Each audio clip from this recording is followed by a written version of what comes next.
খাম্পা বৰগোহাঞি ডাঙৰীয়াই যোৱাকালি যি BPF দলৰ পৰা তেখেতৰ ৰেজিগনেশ্যন राजा फिसाया खाम्फा बरगोहाञि बिथांखौ होफैलायबाय आरो मा भबिष्यबाणी खालामदोंमोन आरो मा होफैखो नैबे भिडिअ বা পদত্যাগ পত্ৰ প্ৰেৰণ কৰিলে এয়া স্পষ্টভাৱে দৰাচলতে মই 2024 চনতে ইয়াৰ ইংগিত দিছিলোঁ। 2024 চনৰ লোকসভা নিৰ্বাচনৰ সময়ত যেতিয়া BPF দলৰ এমপিৰ প্ৰাৰ্থী বা এমপি কেণ্ডিডেটৰ পেনেল লিষ্টত খাম্পা বৰগোহাঞি আৰু মোৰ নাম দুয়োৰে নাম BPFে চূড়ান্ত কৰিছিলে, সেই সময়তে মই স্পষ্টভাৱে কৈছিলোঁ যে খাম্পা বৰগোহাঞিয়ে যদি ইলেকশ্যন জিকে তথাপিও তেওঁ BPF দল ত্যাগ কৰি অন্য এটা দলত তেওঁ যোগদান কৰিব, যিহেতু তেওঁ অলৰেডি মেনেজড হৈ গৈছে ৱাক অভাৰ দিবৰ কাৰণে। আৰু তেওঁ যদিও ইলেকশ্যন হাৰে, তেওঁ হাৰাটো আন এটা দলক জিকুৱাবৰ কাৰণেহে তেওঁ ইলেকশ্যনটো হাৰিব। আৰু এক্সিডেণ্টলি জিকি গ'লে তেওঁ সেই দলটোতে গুচি যাব যি দলৰ লগত তেওঁ অলৰেডি ছেটিং কৰি তেওঁ নিৰ্বাচনত অৱতীৰ্ণ হৈছিলে। সেই সময়ত বিভিন্ন জ্ঞানী গুণী লোকসকলে বা BPF দলৰ দূৰদৰ্শী নেতাসকলে মোৰ কথাখিনিৰ যি প্ৰেডিকশ্যন আছিলে, যি মই এক বিচক্ষণতাৰে মই সেয়া আগতীয়াভাৱেই জনাই দিছিলোঁ বা সচেতন কৰি দিছিলোঁ BPF দলৰ কেন্দ্ৰীয় নেতৃবৰ্গক, তেওঁলোকে তাক অনুধাৱন কৰিব নোৱাৰিলে।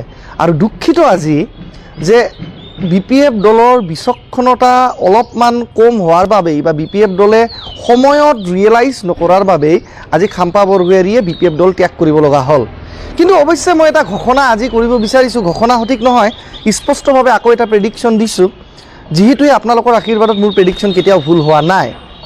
মই কৈছিলোঁ যে ৰাজু নাৰ্জাৰী ডাঙৰীয়াই UPPL দলৰ পৰা MLA টিকেট কেতিয়াও নাপায়, 2021 চনত পোৱা নাই। 2024 চনত ৰাজু নাৰ্জাৰী ডাঙৰীয়াই MPৰ টিকেট নাপায়, UPPL দলৰ পৰা পোৱা নাই।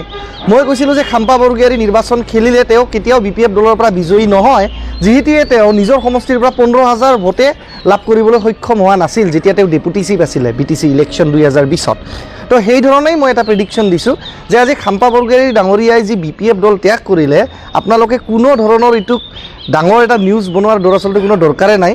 কাৰণ খাম্পা বৰগোহাঞি ডাঙৰীয়া কালি যদি UPPLতো যোগদান কৰে, স্পষ্টভাৱে তেওঁ UPPLতে যোগদান কৰিব, প্ৰমোদ বড়ো নেতৃত্বাধীন UPPL দলতে যোগদান কৰিব। তাতে যোগদান কৰিলেও খাম্পা বৰগোহাঞি ডাঙৰীয়াই কিন্তু 2020 চনত যি ধৰণে বহুতে ভাবিছে যে হয় BJP UPPLৰ চৰকাৰ হ'লে বিশ্বজিৎ দৈমাৰী ডাঙৰীয়া চিফ হ'ব, খাম্পা বৰগোহাঞি ডাঙৰীয়া UPPLত যোগদান কৰাৰ পিছত গৈ ডেপুটি চিফ হ'ব, সেয়াটো দূৰৈৰে কথা। খাম্পা বৰগোহাঞি ডাঙৰীয়াই 2025 চনত BTC নিৰ্বাচনত তেখেতে নিজৰ যি চিৰাং দুৱাৰ সমষ্টি আছে, সেই চিৰাং দুৱাৰ সমষ্টিৰ পৰা তেখেতে আনকি টিকিটো লাভ নকৰিব UPPL দলৰ পৰা। এয়া মই আজিয়ে ভৱিষ্যতবাণী এটা কৰিলোঁ।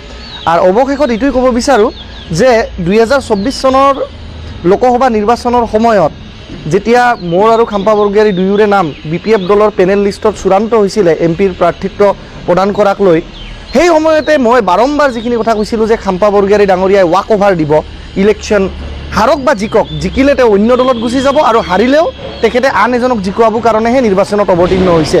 এই কথাখিনি সেই সময়ৰ BPF দলৰ কিছুমান দম্ভালি মৰা দাম্ভিক নেতা তথাকথিত নেতাসকলে, যিসকলে খাম্পা বৰগোহাঞিৰ সমৰ্থনত আহি স্পষ্টভাৱে টেটু ফালি ফালি তেওঁলোকে চিঞৰিছিলে, আজি তেওঁলোকে এইখিনি কথা ৰিয়েলাইজ কৰিব পাৰিলেনে, এয়া এটা প্ৰশ্ন। আৰু দ্বিতীয় প্ৰশ্নটো হৈছে, মই আশা কৰোঁ যে change is a process of politics, dynamic politics ৰাজনীতি সদায় গতিশীল। গতিকে খাম্পা বৰগোহাঞি কৈছে তাতকৈ নিশ্চয় ভাল ভাল আৰু বিভিন্ন নেতা BPF দলত আহি BPF দলৰ প্ৰতিনিধিত্ব কৰি এক সুস্থিৰ যি নেকি গণতন্ত্ৰ বা ডেমক্ৰেচিত অপজিশ্যন দলৰ যি দৰকাৰ বা প্ৰেছাৰ পলিটিকেল গ্ৰুপ হিচাপে যিটো দৰকাৰ, সেই বিৰোধী দলৰ দায়িত্ব তেওঁলোকে সুচাৰুৰূপে তেওঁলোকে পালন কৰিব বুলি মই BPF দলকো শুভেচ্ছা জ্ঞাপন কৰিছোঁ।